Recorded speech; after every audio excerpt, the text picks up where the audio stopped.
hours surrounding Arsenal. I'll be doing this in a short 15-minute video just to explain everything going on and my personal takes on everything. So let's get this show started. For you, Emile Smith-Rowe's contract. First things first, has been Smith-Rowe. Smith-Rowe and his new deal is great because now we have this youngster locked down for the next couple years. We have a lot of our players that are young locked down for the next couple years. Think about it. We have Bukayo Saka until 2024. We have Gabriel till 2025. We have Gabriel Martinelli until 2024. We got Balogun until 2025. We got Kieran Tierney till 2026. We got Emile Smith-Rowe till 2026. Not only to say the least, everybody else that we're going to be bringing in also on long-term contracts. So I feel like we got a future. We're securing a solid team for the future. We need to make sure we bring some experienced heads in also. But of course, making sure Smith-Rowe is a big part of our future and holding on to him is key. And I'm very happy that we've been able to do this. Now, this is a live video, so I will be interacting with you guys quite a bit. But of course, I'm going to have to go somewhere. So just bear with me, ladies and gentlemen. Bear with me. So yeah, Smith-Rowe, what do you guys think? The man has been given the number 10, the iconic number 10 shirt. This is beautiful. I love it. And there's been a lot of legendary number 10s at the club, and there's been some number 10s that have not been so legendary. But some of the players that he follows are Paul Merson, Dennis Bergkamp. You got Van Persie there. You got Wilshere. You got Mesut Ozil. He's back. He's following behind all these number 10s. Not all of them weren't great, but some of them there are definitely people to look up to, such as Dennis Bergkamp, such as even Van Persie was great at his time here, but you know what? He's a Judas. Mesut Ozil had some good numbers while he was here. Jack Wilshere could never live up to the standard. Hopefully he can surpass Jack Wilshere's level and one day become world class. I still definitely rate Jack Wilshere very highly, but of course Smith-Rowe has scope to reach Jack Wilshere's level and get even higher. You know what I mean? Some people are saying it's too soon to give him that big of a number. I get it. Some people would say that, but hey, what are you gonna do? The club gave it to him. I'm gassed. I'm quite happy he got that number, and you know what? It means a lot to a young player to get that number 10 shirt and everything around the number 10 shirt. And you know what? He looked quite happy signing that new deal. So, hey, I'll give it up to him. Smith-Rowe got that new deal from Arsenal Football Club. Let me read what it says on the Arsenal website just so I can tell you guys what it says on the Arsenal website. So Arsenal website says Smith-Rowe has signed a new long-term contract. The attacking midfielder, who has been with us since the age of 9, has progressed through the ranks of Hale End Academy, further featuring in our youth sides during his development with the club. His development and hard work from the academy has recently accumulated to him having a big impact in the first team, making 33 appearances across all competitions. To coincide with his new long-term contract, he will now be wearing the iconic number 10 shirt in the 2021-2022 season. So big up to him, and you know what? I'm quite happy to see his improvement throughout this time. They've also said he's rapidly progressed to the first team, was notably celebrating his 18th birthday in a man-of-the-match performance against PSG in a preseason in Singapore. Also, he scored his second goal in a 3-0 win versus Karabag FC in the Europa League in 2018. He made his first appearance in the Premier League at the age of 19 against Manchester City in December of 2019. His Premier League debut was against them also. His first goal was against West Bromwich Albion in May of this year. And also, a few more things to say. He also struck that winner against Chelsea away. But yeah, let's get this show on the road, guys. You already know what it is. Big up to my guy. Big up to my guy. You know what it is. But yo, people, do me a favor, guys. Block these trolls. Anyways, let's continue. So next, we're gonna be talking about the fact that Smith-Rowe's number 10 shirt. What does that mean for James Maddison? Now, for me personally, you know what this means for James Maddison? Absolutely nothing, because now that James Maddison number 10 shirt that he wears at Leicester has been given to Smith-Rowe, there's another shirt he can rock. He can rock that number 8 shirt. Now, this is a report from the Leicestershire Live, and it says he's often been labeled as a number 10, but the 24-year-old believes, in fact, that his best position is preferred to play number 8. Now, I get he will not be playing number 8 for us, But what will be happening is he will be given an opportunity to play the and wear the number 8 shirt, right? So that right there could be his backup plan. And he has worn the number 8 shirt before. He's worn the number 8 shirt for England. And yeah, so there you go. If you guys want to stop the video, you can stop the video and just read what that fully says. But this is from his own mouth. He said 8. But yeah, let's get into this Ainsley Maitland-Niles story. So the story about the whole Ainsley Maitland-Niles situation is there is 3 clubs, 3 Premier League clubs after Ainsley Maitland-Niles, okay? So those clubs are Leicester, Southampton, and Burnley. All 3 of those clubs are interested in Ainsley Maitland-Niles, reported from the BBC. The BBC's Simon Stone claims the 23-year-old is coveted after going on loan and playing for Arsenal by Southampton, Leicester, and Burnley. Those are the 3 clubs after him, and it's quite simple. Leicester want our player, we want their player. Let's do a swap deal. We give you Ainsley Maitland-Niles, you give us Madison for a measly 40 million plus Ainsley Maitland-Niles. I feel like that would be reasonable. But hey, we'll get to that part right now. We'll get to that part in the future. I know it sounds crazy. Some of you guys are saying I don't want to think about Ramsdale news. It's crazy. I know, guys. I know, but we're gonna continue. We're gonna continue moving on, right? So let's continue. Next, we're gonna get into the fact that Ainsley Maitland-Niles could be swapped for Madison, but the bigger thing is Madison still might want to move for Arsenal. There's reports that James Madison is still interested in joining Arsenal. There's reports that James Madison is still keen on joining Arsenal. There's reports that Arsenal could be pulling off an impressive transfer window, and it could be the real deal this season, with Ben White already coming through, possibly, Lokonga done, Tavares done, James Madison possibly coming in, an attacking midfielder coming in. We're going to be speaking about a right back very, very soon. Stick around. Don't leave. Also, we have the situation with the goalkeeper, but we'll get to that also. It's a little bit of a headache. But yeah, if we do get all 5 of these signings that we're trying to get to, this is going to be an ambitious transfer window. And you know what? I'm going to have a little bit of optimism, because at the end of the day, I started off today saying, you know what, guys, let's be a little bit optimistic. And hey, what did it bring? A new deal from Smith Rowe. I'm not saying I brought it, but good energy brings positivity. So let's keep it moving, people. And guys, don't forget to smash that like button. We're live right now, and we got about 40 of you guys. If you guys all smash that like button, it really does help the algorithms. So let's get that at least to 25 likes. It really helps me out. But yeah, guys, moderators, do your job, please. Next, let's get to the next part. So what's next on the docket, you might ask? What's next?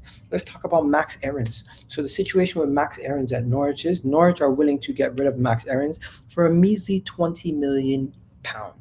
Now, if we can get Max Aarons for £20 million, for me, it's a deal. We got to take it. The Mirror have reported that Max Aarons is available for £20 million.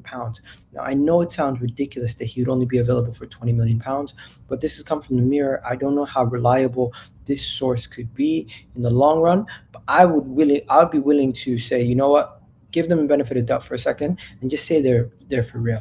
If Arsenal are making a move for Max Aarons and he's available for the fee of £20 million, are you taking him as your right back? That's the question I'm asking you guys. Are you taking him as your right back option? You let me know. You guys let me know. Are you taking Max Aarons as your right back option? Deal or no deal? This is the question I'm gonna toss in the. This is the question I'm gonna toss in there for you guys in the questionnaire. But yeah, let me know what you guys think. Deal or no deal? What's going on with that? As of right now, this is what I need to know. This is what I need to know, ladies and gentlemen. Let me know what you guys think is gonna happen, because this is what the Mirror is reporting. And if they're reporting this, I don't know how reliable it is. I'm gonna tell you that right now, but I need to know what your thoughts are. So let me know. Deal or no deal? Are you taking Max Aarons for £20 million? Next, moving on to the next topic. We already know about Max Aarons. We know enough about him, but let's keep it moving to the next topic, because I don't got too much time today. Let's talk about Granit Xhaka. Granit Xhaka is on the cusp of moving on from Arsenal to Roma. The deal to Roma is imminent. We've been saying this for a long time, but it's getting closer and closer every single day, every single waking hour. Of course, the deal has not been confirmed and finalized yet, but it is on the cusp of happening. So don't hold your breath. It's going to happen sooner than later. Just hold your breath. Don't hold your breath. It's going to happen sooner than later. Now, the thing about Jordan Henderson. This is progressing quickly. The Jordan Henderson situation looks like it might be sorted out by Liverpool, but yet Arsenal were favorites and still are favorites if he is to leave Liverpool. So that is the situation happening with Jordan Henderson. Right? Just to let you guys know, I don't think he's going to be coming to Arsenal. I wouldn't want him personally because we don't want another player who's going to be 31 going to 34 on the books. But hey, I get some people who would want him. He would still be one of the better players coming in, but he is starting to break down. I don't think he is somebody for the future. He is somebody for right now, and we're not winning right now. So what's the point of bringing in somebody who's a leader, who's going to galvanize the team, bring levels to the team, but he's not going to help us 3 years down the road. I don't think we're going to get him in the first place. But even if people were thinking about getting him, I'm explaining why nobody should be thinking about getting him. Manchester United fan channel, I can see you in the chat. Now, Tammy Abraham is linked to Tottenham. Today, Tammy Abraham is linked to Tottenham. Yesterday, he was linked to Arsenal. So the rumor is Tammy Abraham is now a target for Tottenham. Tottenham would Tammy Abraham. Sorry, let me get this straight. Tottenham target Tammy Abraham would improve Arsenal's situation, right? We wouldn't want to get him. He would also improve their situation because they don't really have a good backup striker to Kane, right? Arsenal have two really good strikers. I would say good strikers, not world-class strikers or anything like that, in Aubameyang and Lacazette. Kane, the understudy, is this Vinicius kid. So let's be real. If Tammy Abraham went to Tottenham, he would get more game time. It would make more sense. If he went to West Ham, he'd probably start. So I don't think he's going to go to Arsenal, but of course he is linked to Tottenham today. So I'm just letting you guys know about the links for Tammy Abraham to Tottenham. Now, moving on to the next story. Next story is, what is it? Aaron Ramsdale. So let's talk about Aaron Ramsdale. So the situation with Ramsdale, Egal, do you rate Ramsdale? Okay, let me stop you guys right there.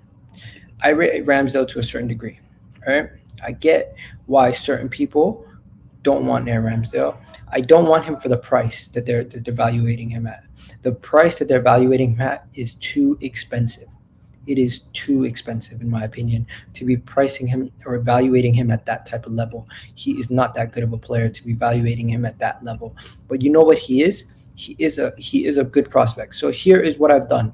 I've messaged a Sheffield United fan, and I've asked him straight up, what do you think?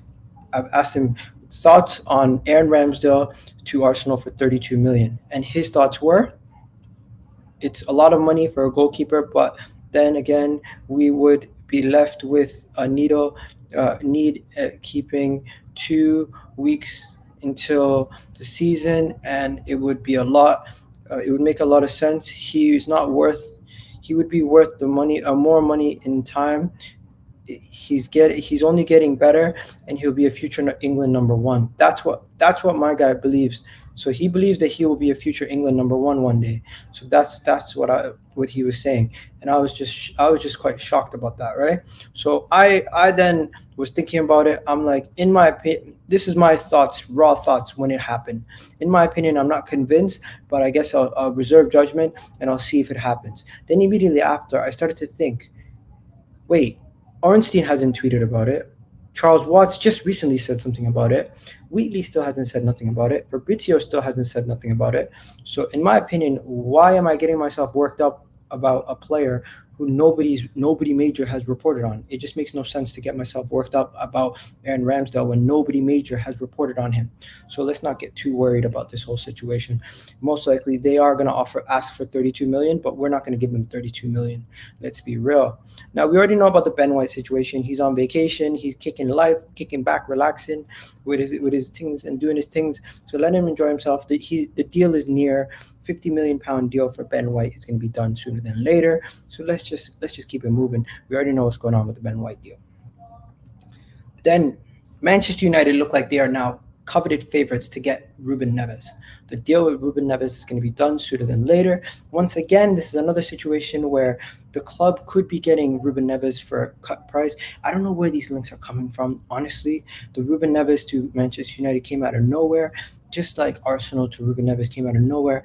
And it's looking like they could be the front runners to get Ruben Neves. £35 million, that's what they're saying. Talk Sports reporting this. So, hey, we'll see. I don't know. The price keeps changing every single day for Ruben Neves, right? And then finally, what do we got? I think that I had one more. Locatelli. Where is it? Why is it taking so long? Locatelli. Okay, so let's talk about Manuel Locatelli. What's going on with Manuel Locatelli? So the thing about Manuel Locatelli is Arsenal are ready to prepare a second bid.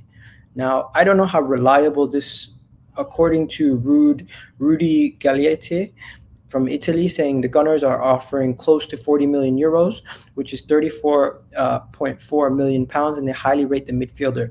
So supposedly we could still get him, but I just don't know. I genuinely don't know, guys. I don't know if we're going to get Locatelli. I don't think we were going to get Locatelli. I don't think I want Locatelli personally. I would rather have Basuma. But yeah, we have agreed with Awar, but we're waiting on Locatelli's situation. Interesting. So yeah, let me just go through some of your comments quickly before I'm done. Spurs, I don't really care. Let me just mute this guy. What are we saying here? Mute this guy. I'm happy Emile Smith-Rowe got the number 10 shirt. Yes, I'm definitely happy. What's up, Abdullah? How you doing? It's summer. I hope you lot. A lot of trolls. Big up the mods. My guy Adrian saying Saka got the number 10 shirt. Maybe that's why they gave it to him. Possibly. Imagine paying 32 million for Aaron Ramsdale. I already spoke about that. I don't think we're going to be paying 32 million for Aaron Ramsdale, but if we did, I understand why Sheffield United would want that price to be paid. But I'm not going to be paying for that. I'm not going to be paying that type of money. I'm sorry. Man United had offered 40 million with 5+ add-ons and rejected for Varane. I don't really have an opinion on Varane. We're not in for him. I think he's a quality player, and if he did go to Manchester United, it would be really good for you guys. Now, let me just check if there's any more reports that I haven't mentioned. Oh, Arsenal have been dealt a blow in the race for Renato Sanches. It looks like Bayern Munich have a buyback clause to buy Renato Sanches, and they might trigger that buyback clause. So Renato Sanches might be off the table. Now, here is another story that you guys might want to know about. Leon Bailey has been linked to plenty of clubs recently. So Aston Villa and Arsenal are both reportedly have made contacts for a potential transfer for Leon Bailey. What do you guys think? Is it a yes, no, maybe? What do you guys think about Leon Bailey? Let me know in the chat right now. Would you guys take Bailey? Would you guys be interested in Bailey? Would you guys even be concerned? Yeah, would you guys want Bailey in the Arsenal team? Let me know, because I don't know too much people who have spoken about Bailey lately. But the Jamaican international has shined in the Bundesliga, and I'm not surprised that big clubs in the Premier League are interested in him. It's not the first time we've spoken to him or his representatives. I don't know too much about him anymore. I haven't seen him play too often. I haven't watched the Bundesliga too closely. Since Kai Havertz left, I haven't really been paying too much attention with that team. So I don't know what I would say about Bailey. I would rather have Saka, Smith-Rowe. We have so many young players that are playing similar wing/inside forwards. I'd rather stick with what we have. I wouldn't spend that money on Bailey. But I want to know what you guys think on Bailey. Let me know. But yeah, guys, I got to go. I got to get my hair cut. My brother's wedding's tomorrow. So have yourselves a wonderful day. I'll be doing a vlog about my trip and vacation a little bit more. But appreciate all you guys. Do me a favor, smash that like button if you've gotten this far. And have yourselves a wonderful day. I'm out of here for today. And appreciate every single one of you guys who watch my channel. Love. I'm out of here, people. Peace. What's going on, everybody? I need you guys to go check out my channel and subscribe if you're new. And don't forget to subscribe, hit that button, and hit that notification bell while you're at it, ladies and gentlemen. EGTV, you already know.